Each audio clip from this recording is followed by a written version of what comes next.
Hey guys, magawa ako ngayon ng breakfast kasi ni Kyle ay bang tawag doon? Magpaminudo na, giniling na naman. So nakakaumay na yung giniling nila maski ako na nagluluto lang. Nakakaumay. So ito pala ay gagawin natin ay bula-bula. So may ground pork ako, tapos maglagay tayo ng kaunting flour. Maraming carrots. Actually, half of lang yan guys, ang carrots. Half lang yan. Kaso malaki. Tapos may ginagad din na garlic at diced na onion. So magluluto din ako ng ginisang munggo para sa amin ni Mister at saka pansit Mickey. So lagyan din natin ng isang itlog. Wala akong magic sarap guys. Wala pa si Kyle. Umalis pa si Kyle. Paminta. Asin na lang. Tapos, hindi kami mawawala ng bitsin. Paki-bitsin yung hobby ko. Tapos, mix lahat. Imamamarinate muna natin to bago natin lutuin. Dahil habang nagmamarinate to, magluto tayo ng pansit Mickey. Palagyan sana ni Mr. ng shrimp. Kaso parang guys, nauubo ako. May ubo ako. So lalamunan ko kumakati. So baboy na lang.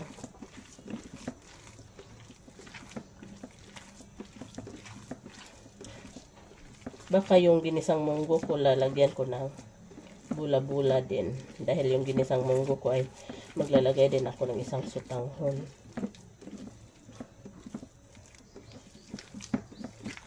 So mix talaga natin ito.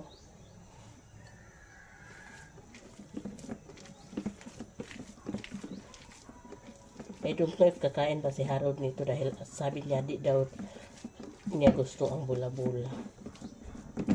Pero pag luto na, baka kakain na yun. So, imamarinate muna natin to. Yan yung munggo natin. Dinamihan ko guys.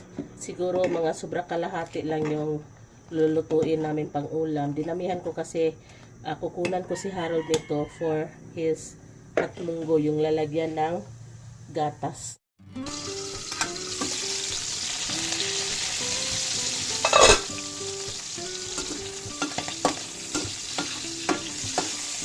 Lang yung sakog ko. Frozen pa kasi yung nasa fridge. Tapos dito naman sa kabila guys, nag-start na ako sa aking munggo.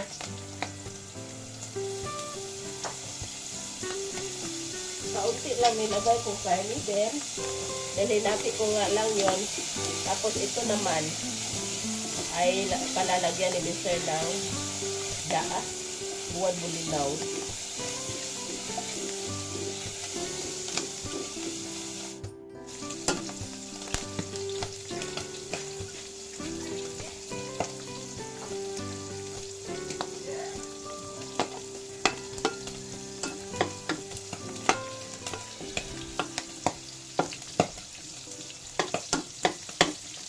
Kaunti lang yung 1/4 kilo lang yung pansit ko guys.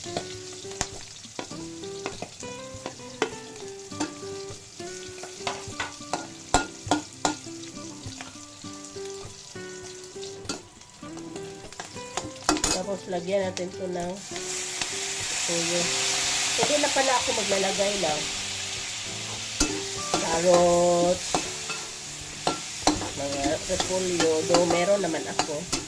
Ayaw ko nang maglagay dahil guys. Hindi ko naman yung kinakain. Ay, nakakain.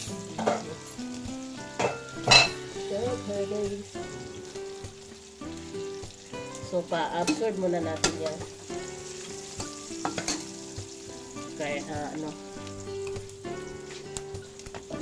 tuyo ba sa kung ano mo.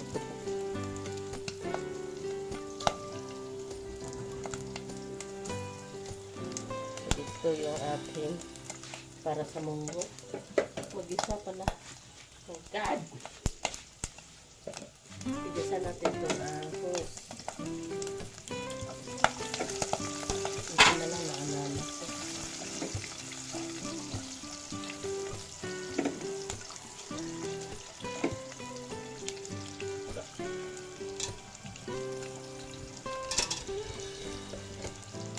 Baka hindi na ako maglagay dito ng sutanghon dahil may pansit na pala ako.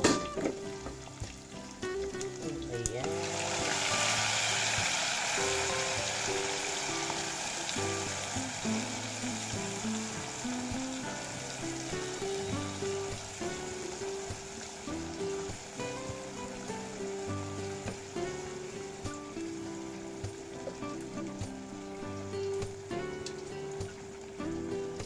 Tama na yan.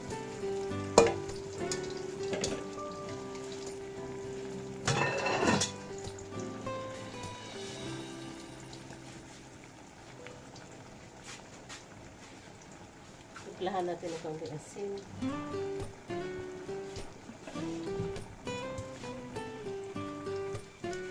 Tapos dito tayo sa kabila. Maitim sa ano, no? Pero di yan ano. Di yan sunog. Lagay tayo ng kaunting tubig para sa ating pansit.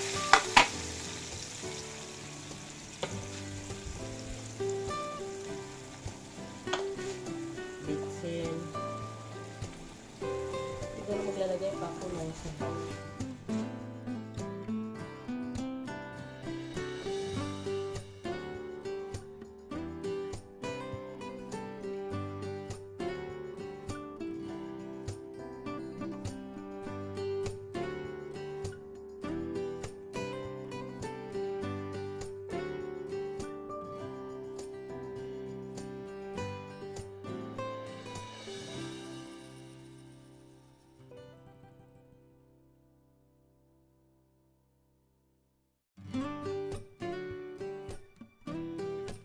So, ito yung ating munggo.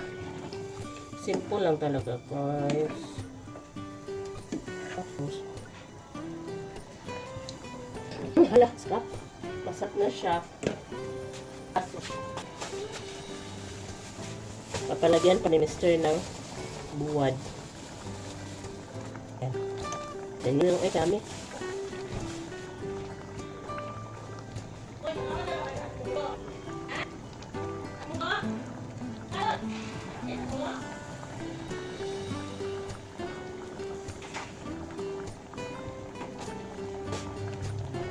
Ito muna yung ano natin yan, pakatasin natin yung flavor. Hanguin din natin yan ito. This.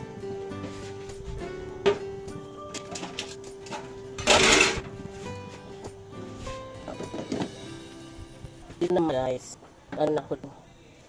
Bula-bula. Start na tayo sa ating bula-bula na hindi mabilog. Hindi bilog masyado. Kaya nagmamadali na tayo guys. Gutom na si Kyle.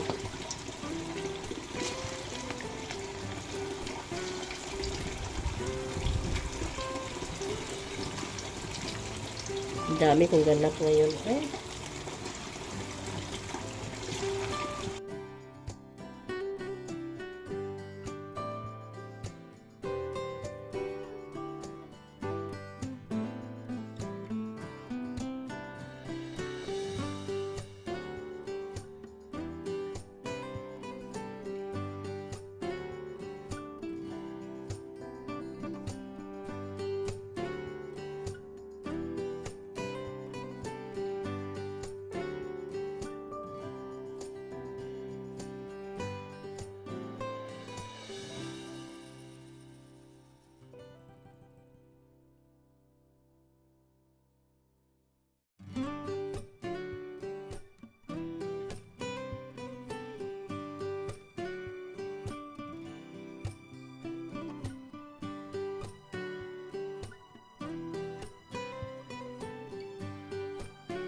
Ito guys. natin.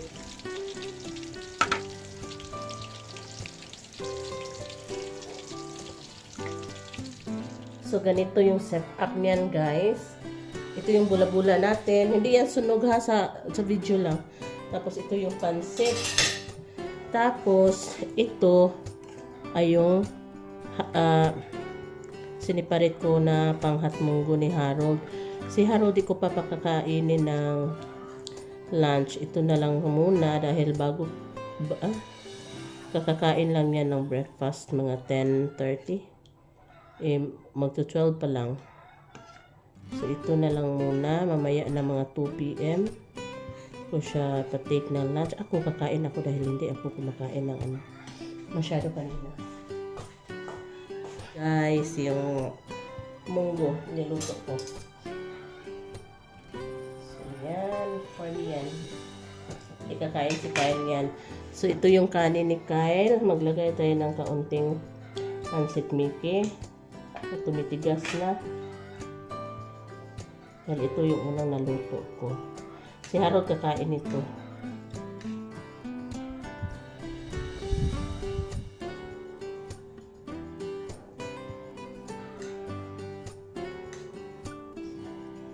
Okay, ito yung kay Kyle. At saka bula-bula, kamayan ko na. Malakas sa ulam si Kyle. So, ito for Kyle. It's for Kyle. Open, Kyle! Kyle! Open! So, wrong yung move ko, guys. Mamaya na lang yung hatmunggo niya kay Harold to dahil kakain daw siya same with his kuya.